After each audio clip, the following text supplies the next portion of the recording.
지역의 이슈를 속시원히 풀어보는 헬로 이슈 토크입니다. 정부가 최근 1기 신도시 특별 법안을 발표했습니다. 적용 대상을 확대하고 안전진단 규제도 대폭 완화하는 내용인데요. 신도시 재건축에 대한 기대감이 늘고 있습니다. 하지만 지역마다 명암은 엇갈리고 있는 상황입니다. 부천 중동 신도시의 경우는 어떤지 좀 자세히 이야기해 보겠습니다. 오늘 함께할 두 분 소개합니다. 이재국 한국금융연수원 부동산 자문교수와 장성철 부천시의원 나오셨습니다. 안녕하십니까? 네, 반갑습니다. 네, 안녕하세요. 예, 일단 장 의원님, 일단 우리 중동 신도시에서 상당히 오래 기다려왔던 내용이기도 해서 일단 특별법안의 핵심 내용을 먼저 듣고 시작을 하겠습니다.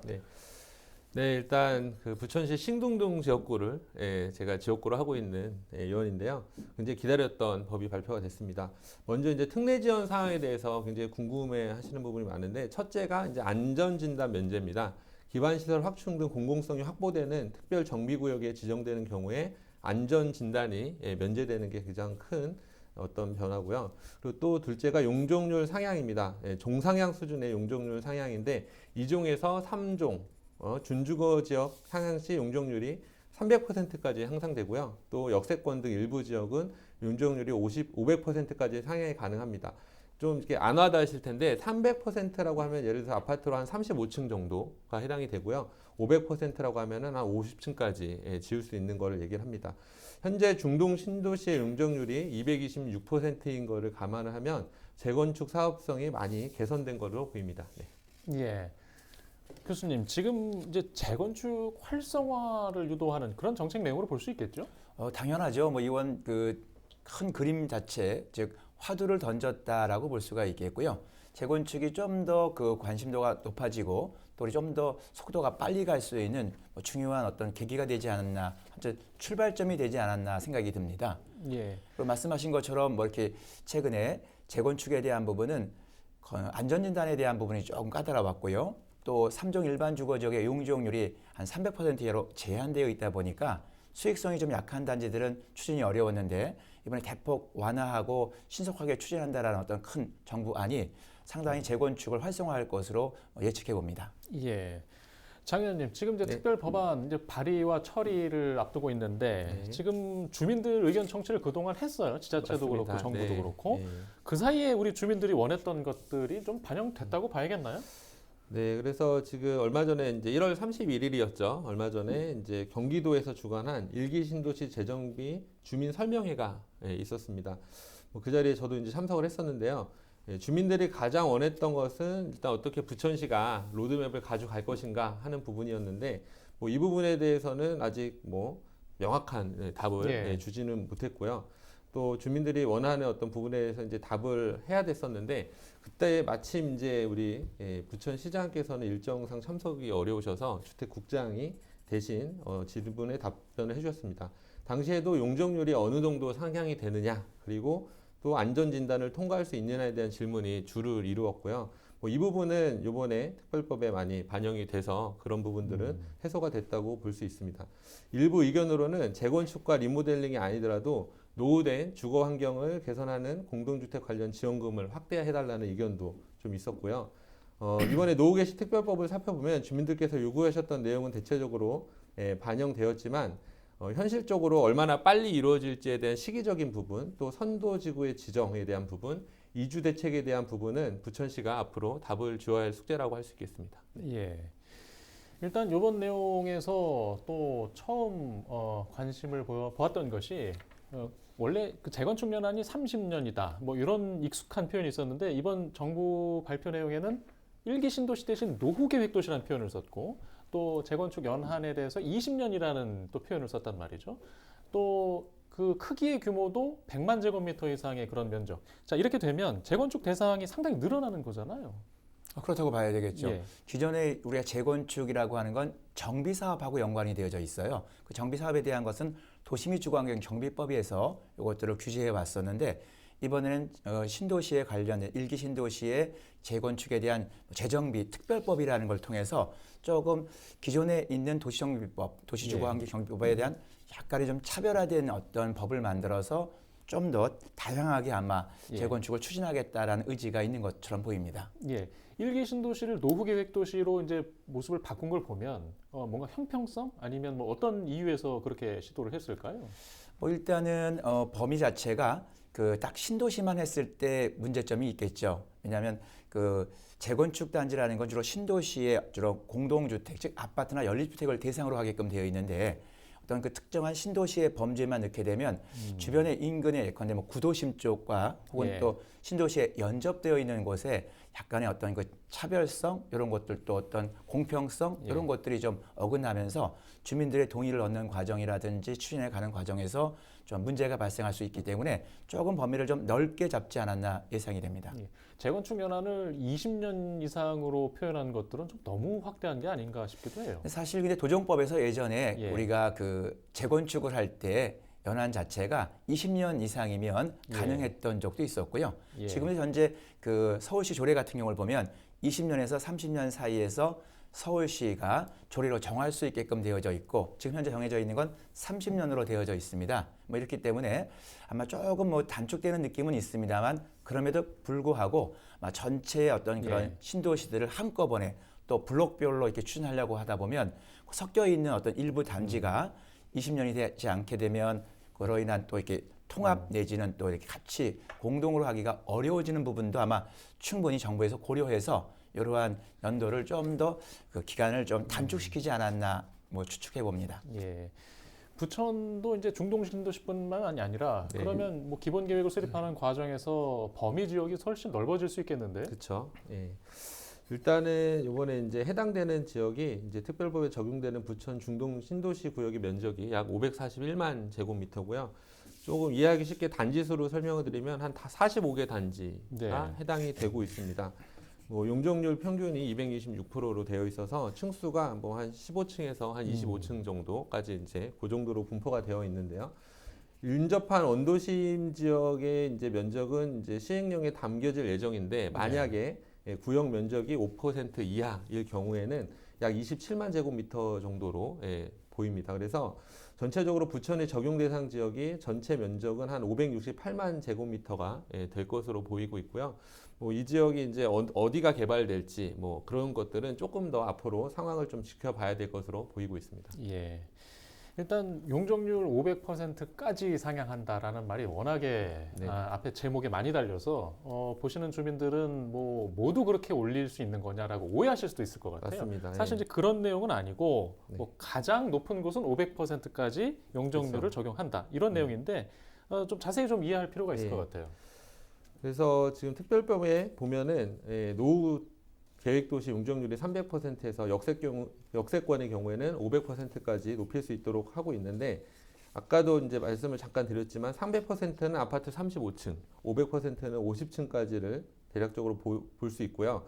특별 정비구역에 지정되는 경우 종상향 수준의 용적률 상향이 가능하다는 것을 말하고 일부 언론에서 나오는 역세권 지역의 용적률 이것은 이제 2024년에 국토교통부의 기본 방침, 지자체의 기본 계획 수립이 완료된 후에나 좀 명확해질 것으로 보여서 아직까지는 좀 살펴봐야 될 것으로 보고 있습니다. 예.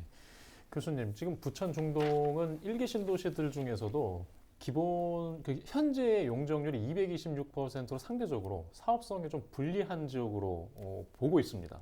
근데 좀 500%까지 뭐 최대 풀어준다고 하는데 이렇게 되면 우리도 좀 사업성에 대해서 좀 큰 기대를 할 수 있는 건가요? 그렇죠. 아무래도 기대가 높아질 수 있다고 예. 볼 수 있는데 우리가 일기 신도시 하면 이제 뭐 분당, 일산, 그다음 평촌, 3번 중동 신도시를 얘기하는데 지금 현재 일기 신도시 가운데 말씀하신 것처럼 예. 중동의 이 신도시가 가장 용적이 높은 상태에 해당입니다. 이렇기 때문에 조금 더 다른 신도시하고의 좀 차별성 있는 용적률을 좀 얻어오는 것도 매우 중요한 포인트가 되지 않을까. 예컨대 이 분당 지역은 조금 더 그 사업성이 조금 높게 나올 수가 있습니다. 이건 뭐냐면 우리가 재건축을 할 때 조합원들의 물량 이외에 일반 분양분이라는 게 있는데 어떤 지역의 어떤 특수성상 또 선호도가 있어서 일반 분양분에 대한 그 분양가가 좀 높게 이렇게 나오게 되면 아무래도 수익이 증가하게 되고 수익이 증가하게 되면 추가 분양이 좀 떨어질 수 있지 않겠습니까?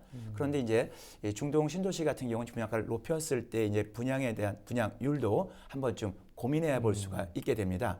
다시 말씀드리면 분당에서 짓는 아파트의 어떤 그런 네. 건축비의 단가랑 또 부천에서 중동 신도시 짓는 아파트의 단가랑 똑같습니다. 건축비는 같은데 이제 분양가는 좀 달라질 수가 있기 때문에 조금 전체 그림 속에서 약간 특혜라면 특혜될 수 있고 약간은 좀 차별이 있을 수 있겠지만 요 중동 신도시의 좀 용적률을 다른 평균적인 신도시보다는 예. 좀 높게 해서 예. 사업성을 좀 더 좋게 해서 어떤 추가 부담금은 분당이나 예. 혹은 또 중동의 신도시의 그 시민들이 비슷하게 좀 납부할 수 있게끔 예. 좀 이런 안도 한번 고민해 보는 것도 필요하지 않을까 생각이 듭니다. 예.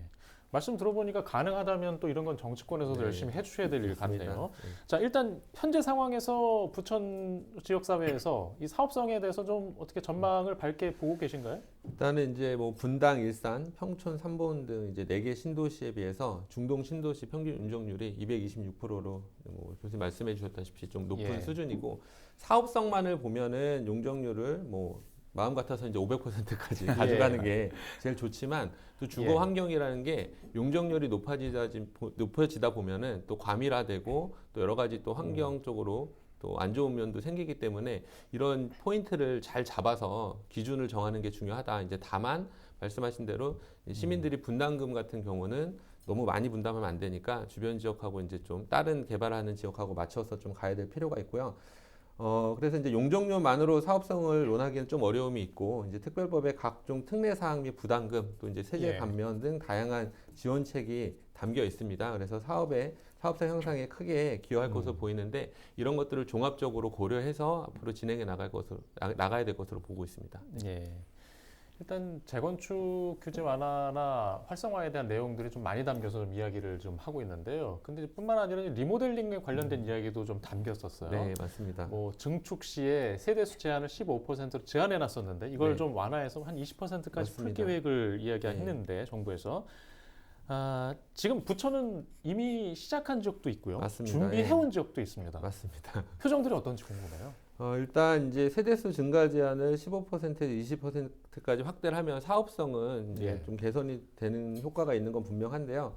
이제 세대수가 늘면 사업성이 개선이 되고, 그리고 또 이제 그렇지만 또 500% 용적률에 비해서는 네. 왠지 정부가 이 특별법을 내면서 방향을 내면서 방향을 어쨌든 재건축 쪽으로 무게 중심을 많이 뒀다라고 이렇게 보여지는 면이 있고요.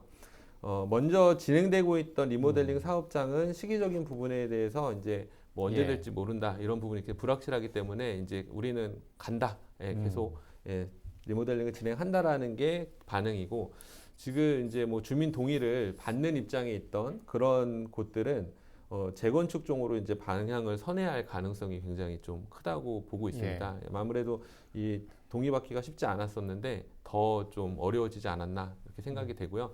뭐 주민들 생각도 재건축을 하면 더 많은 또 여러 가지 장점이 있지 않나라는 그런 생각을 하고 있는 것 같습니다. 예.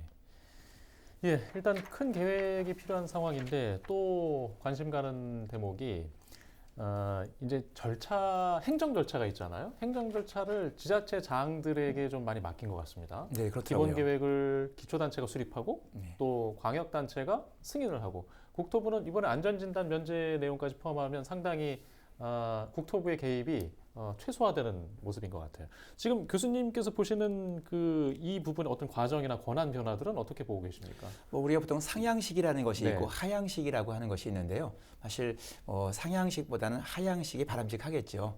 우리가 지자체에서 광역지자체, 그다음에 예. 또 정부로부터 이렇게 하는 예. 것이 예전처럼 뭐 이렇게 뭐 명령식으로 쭉 내려오는 것보다 아무래도 이렇게 주민들의 의견들을 예. 모아서 쭉 올라가서 최종적인 어떤 승인을 정부로부터 받는 것이 절차상 가장 좋아 보입니다.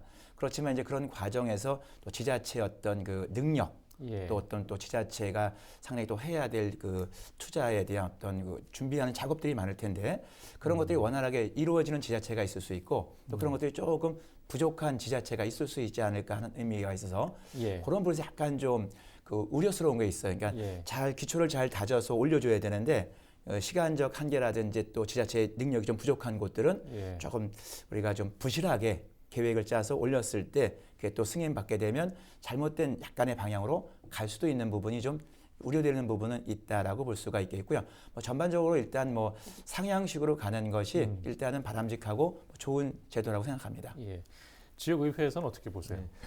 이게 굉장히 좀 민감한 문제인데 마지막에 또 이렇게 질문해 주시는데 현재 이제 특별법에서 5개 일개 신도시, 중동 분단, 일산, 평촌, 삼본 지자체장이 기본 계획을 수립한 이후에 도지사의 승인을 받게 돼 있습니다. 또 도지사는 국토부 장관과 협의를 하고 이제 최종 승인을 예. 하게 되어 있는데 뭐 자세한 내용은 이제 2월 말에 발의될 특별법을 보면은 좀 확인해 볼 수 있을 텐데 지난번에 이제 간담회가 있었습니다. 2월 9일이었나요? 이제 네. 간담회가 있었죠. 2월 7일 날 아마 특별법이 발표가 되고 뭐 이틀 내에 빠르게 이제 간담회를 진행한 것으로 보이는데 이때 이제 지자체장들께서 다 가서 입을 모아서 말씀을 했다고 합니다. 지자체와 국토부가 그냥 같이 예. 다이렉트로 좀 예. 뭔가 승인도 하고 협의도 할 수 있으면 좋겠다라는 얘기를 한 것으로 지금 알려지고 있어요. 이제 이유는 뭐 여러 가지 계획을 수립하고 진행하는 과정에서 이제 복잡한 어떤 절차들이 있을 텐데 아무래도 의사결정 과정을 줄여서 사업 추진의 효율성을 예. 높이려면 그렇게 좀 의사결정 구조를 단순화하는 게 필요하지 않나라고 생각이 들고요.